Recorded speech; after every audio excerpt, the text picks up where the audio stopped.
Good morning and welcome to the Paperless Education webinar. My name is Mary Martin, and along with me today will be Jeff Slack here at Applied Imaging. Now, on your ECM team, I already mentioned that my name is Mary Martin. I am the ECM event manager. Jeff Slack covers the east side of the state. He's joining me today. And Steve Mayer covers the west side of the state for us. Now, there's some things that you might not know about us. We offer a variety of solutions to fit your needs. What I love best is we have a variety of software options. We sit with you, we meet with you via conference call, whatever works best, talk about what your needs are, what you want to achieve, what your goals are, and then at that point, we decide what software might be the best fit.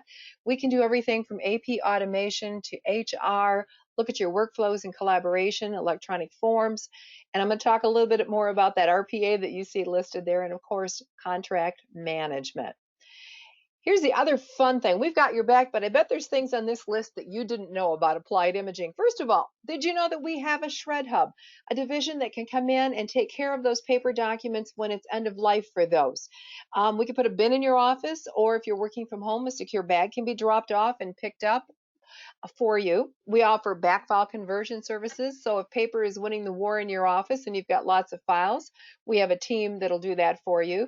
NetSmart Plus, network folks, IT for you that can handle everything from replacing workstations to supporting your network security and everything in between.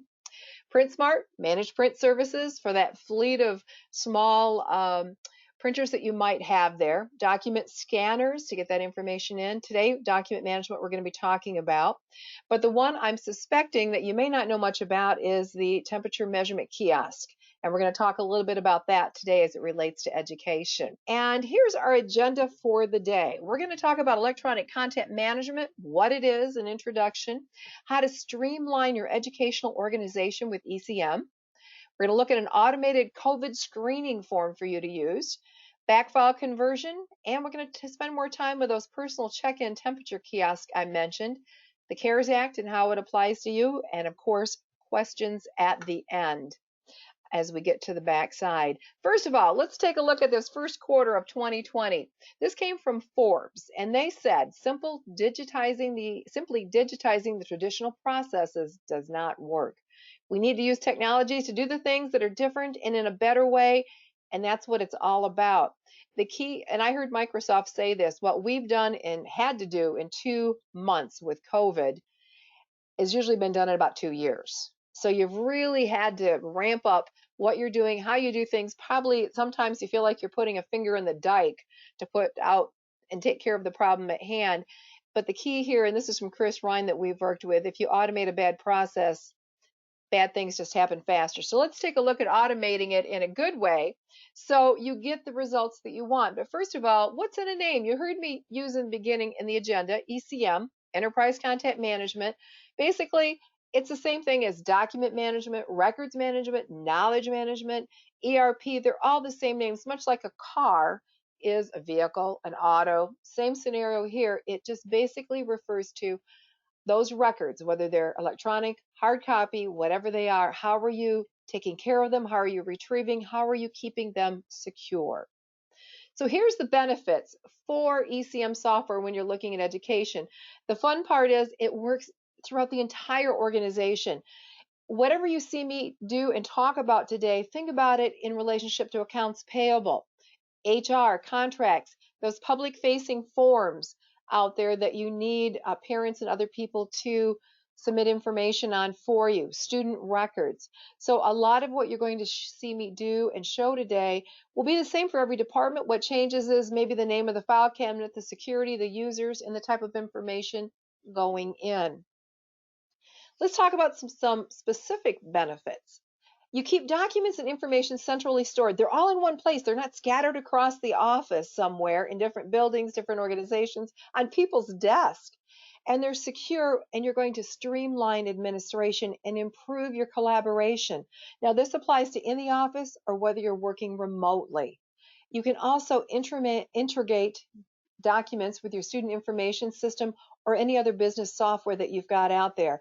I know that a lot of you are using a variety of things like Frontline, Apple Track, New World, to name just a few of what's out there. So let's increase the value of your existing technology. And we talked about public forms, e-forms, that parents can complete online via their smartphone so you can get the information you need, approvals, or whatever it might be related to their children.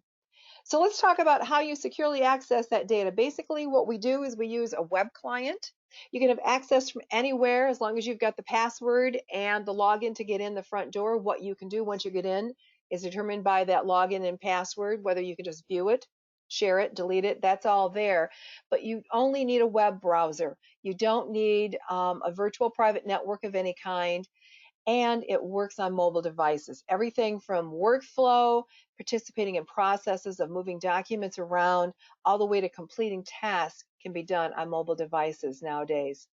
Here in front of you is a web client. I want you to take a look at the window. On the left-hand side, you'll see there are documents in the document tray, much like you have on your own desk, I suspect. You also have electronic file cabinets. This person happens to work in accounts payable. If you were in HR, contracts, or some other part of the uh, administration building, you would see only those related to your area that you have the rights to see. And how do you get information in? You could hit the import button and bring in things that are already stored. You could scan it in. We even have watched folders where you just drop things in off of your copier or a scanner. It can automatically bring it in, automatically index it and store it for you, right down to an electronic printer. No need to print something off just to scan it back in again. Now you can hit print instead of choosing that copier in the office or an HP. You send it in electronically and, of course, drag and drop. If you need to put any annotations, notes, redact information, you've got all that there. Even create personal electronic stamps to put on there. And if somebody says email or print it out, you have the options up here that you see there to do that with. Search options are as varied as you might expect. You can search specifically into a cabinet, or if you're not sure where to look, it will look across all of those electronic file cabinets for you. Your search options are, as you see listed below down here. I can look for date range searches. I can look for something exactly what I'm looking for, like the drop down that you see there. It might be a wild card. I only know FLY asterisk, show me everything with that. And it brings you back a hit list of results. And as you can see, it has the index information listed with it so you can target exactly what you're looking for. And here's one of my favorites as we're working with this. It's called full text searching. If that document is machine created, you can search within the document for words. Let me show you how that works. Basically, you put the word or phrase. It could be a person's name. It could be anything. I see this used for board minutes and anything where there's a lot of information. And what happens is it brings back a list that you see here, highlights that first full text search in red on the right there, and the rest of them are in yellow, and it keeps moving through the document until it has found everything that you were looking for. So if you're not getting into information very often, this is a great way to do the searching and not spend a lot of time up front doing the indexing to get back in there again. And if you need to find related documents, you're an AP and you need to have the backup paperwork, the approval, the purchase order, whatever it might be, you have the ability here as you're looking at one document to click the icon that you see there, and all documents are brought back on the list, in the list on the left. This could be HR, it could be everything from I-9s, W-4s, proof of beneficiary, whatever it might be. As I mentioned earlier, a lot of what I'm showing you applies to each of the departments. We just customize to meet your needs. And let's talk about collaboration with workflow, that information moving through the office. I know there's a lot of challenges with that, especially now that people are working at home. Even before that, things got stuck on desks, people went on vacations, things got bottlenecked. Now you can be notified either via task list, a work list, if you will, of what needs to be done, even email. Send you a quick note saying, hey, this task needs to be updated. And the good part is at any point along the line, management has the ability to see where things are, what's moving through the organization, what's changed out there, who hasn't done what they should do. You could even put a timeline on it if you wanted to. I wanted to show you what workflow looks like in the web client. Up here on the left-hand side, you can see that our staff member here has a task list of things. She works in contracts. And I bet if I said, tell me what she needs to do, you can say, well, you know what? She's got 4 active contracts. I see that number 4 in the yellow circle there that she needs to take care of. Now, on the right next to it is a task list. These are her own personal tasks that she needs to do. In this case, she's in accounts payable. She needs to assign a cost center. Could be sending it off to a specific person. However you want to customize this, right down to paying invoices. Because this person is in management, she could even choose monitor task and see what everything is doing out there in the task list report as well. And of course, in this case, she's adding the information she needs to send it out when she hits the confirm to the person who then is going to review this or reject it, their choice. And if they reject, they have to give a reason to send it back into the workflow and on the way. Email is now a record. I know you all know that, but let's make email storage easy. By opening up an email or even selecting it in your inbox, you have a choice, as you can see on the left, of either copying that email, just taking the attachments and storing it in the ECM software. And you can even customize this. You'll see the word employees there. We have HR onboarding I'm going to be talking about for human resources people. There is an email template set up for resumes coming in that automatically saves it, that resume, and sends it into the workflow, notifying somebody that has applied for a job. And when it happens is the index fields pop up on the right hand side, as you can see here. You may have to fill a couple in if you've not had an email from them before, and hit store, and it's now off and into the software stored with all the other information, whether it's electronic or things that you've scanned in. I can even search if I wanted to from within my email to find things stored in the software.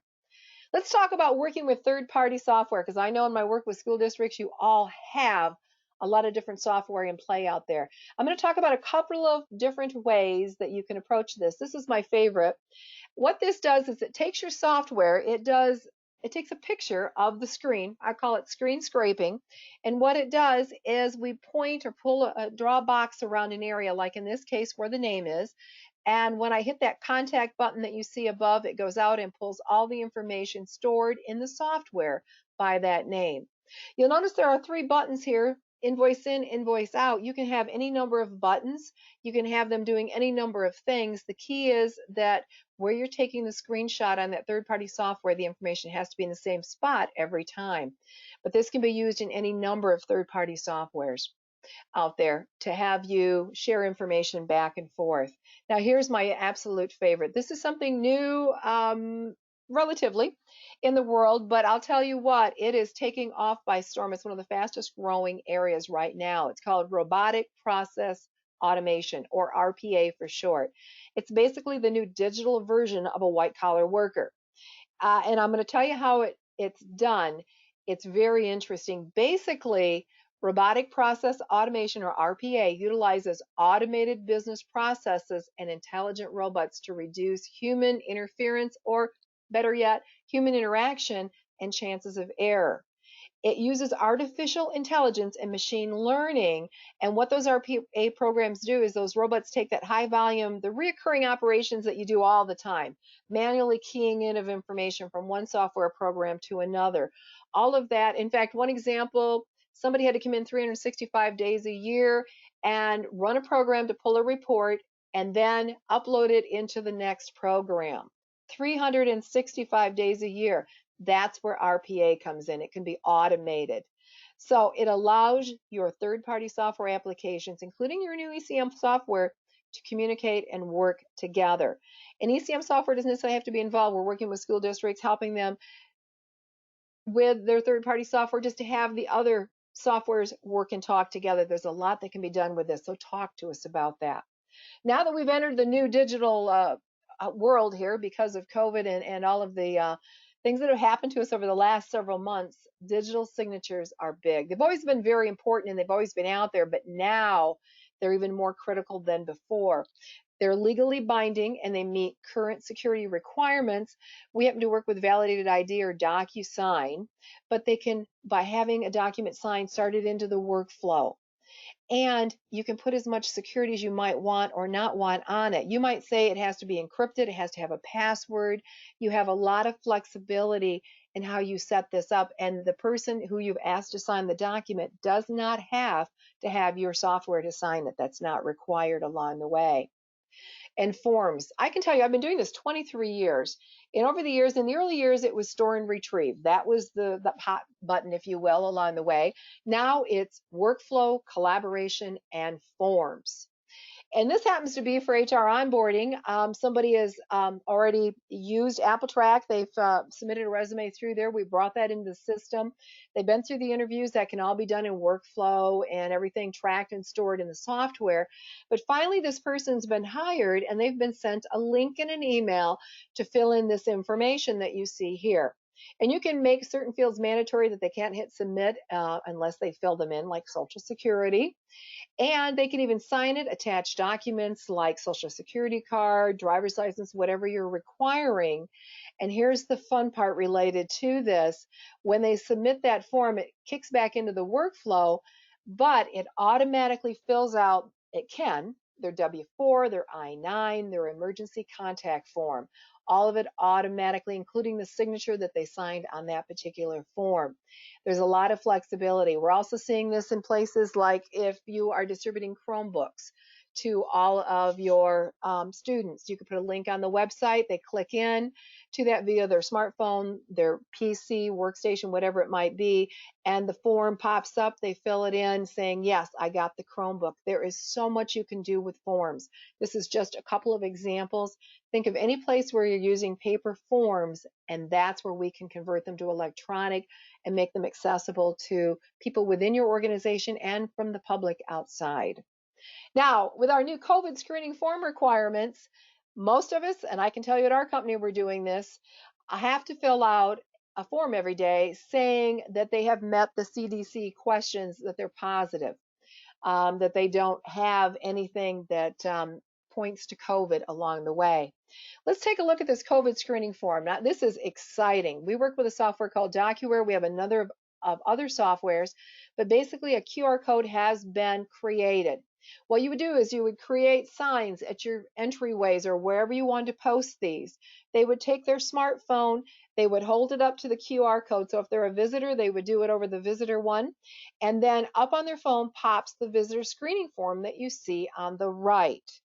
And what happens is then they start filling out the form. And who are they visiting? Because they are a visitor, there's a drop down they can choose from of the people that are there. And that person, because when they hit this submit button, can also be notified that they are waiting in the lobby for them. But what if they answer no to any of the questions on the form that the CDC requires, like they have a fever or a sore throat?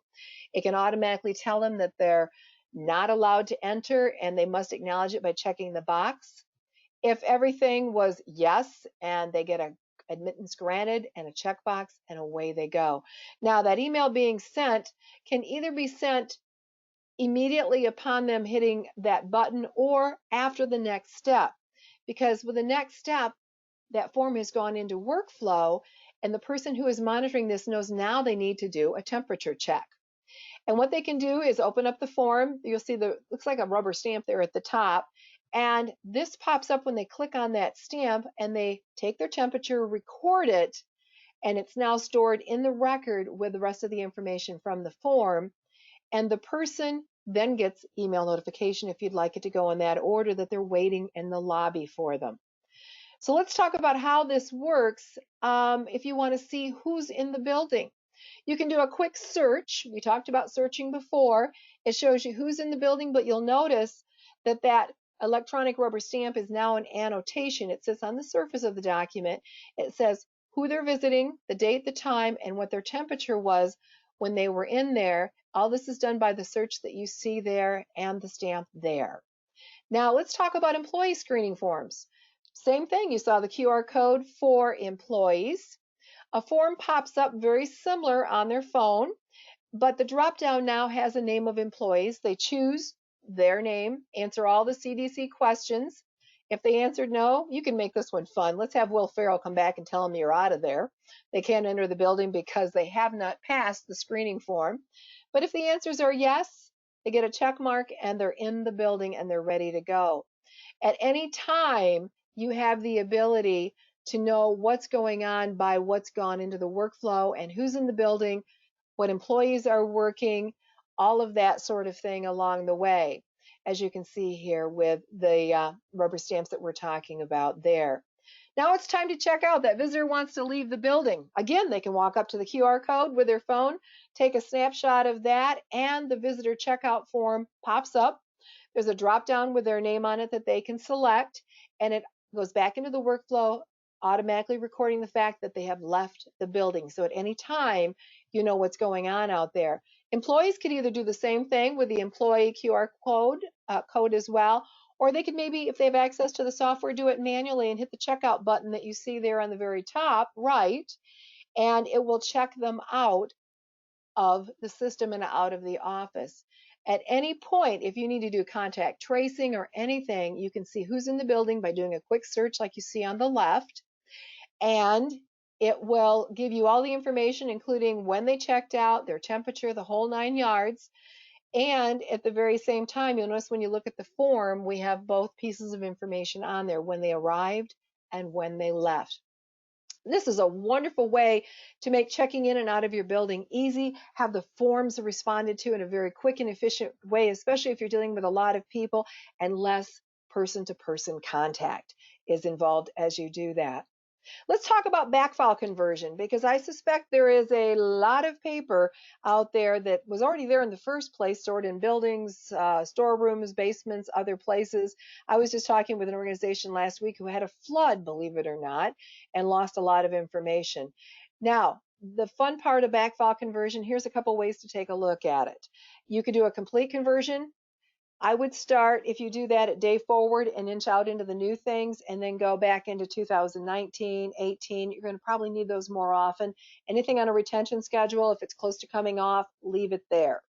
Day forward, I'm only going to go from here out. I'm not going to deal with a back file of any kind or scan on demand, meaning you pull it from the back file and add it in. But what I want to tell you is, because you are in education, there is a special state contract pricing and financing available for you. And if you don't even have the staff to do the scanning, we can provide you with that staff as well. We have a special division of Applied Imaging that offers these services for you. So I wanted you to know that's maybe one thing you weren't aware of, but we do offer backfile conversion. The other exciting thing that we often offer is personal check-in temperature kiosk. Now, they can stand, as you see them on a stand there, they could be sitting on a desk as people walk in. It makes checking people in and out very, very quickly. They walk up, no contact, fully automated. Within less than a foot, they quick snaps their body temperature and records it for you. It's customizable, so you can set the thresholds, and if they're wearing a mask or not, it can turn them away if they're not wearing a mask, give those verbal warnings. There's even a traffic light system if you want it. The facial recognition for security purposes is optional, and it can integrate with gates, turnstiles, and door access. So we have that available for you as well. Now, I know you're all aware of the CARES Act because it's been out there since March when President Trump signed it into law. The interesting thing about that is that all of the things that we've talked about for your school district, investments in technology, can be used to obtain those things using CARES money. The ECM software that we talked about, all the workflow automation, the electronic forms. Document scanners is a big one you may not know that we carry. Everything from a little 25 a minute that sits on a desk up to production scanners, network scanners, USB connected. There's a whole array of document scanners. And that's one of the questions that we're getting is, okay, now we've got everybody in the field. We need to get them the information. How do we do that? Your copier is a great means of scanning, but a document scanner can handle anything you throw at it, right down to driver's licenses, passports, anything that you can think of along that line. Backfile conversion we've talked about, and of course the personal check-in temperature kiosk. Now, Applied Imaging has special packages for you when it comes to the software for AP, HR, backfile conversion, all of that.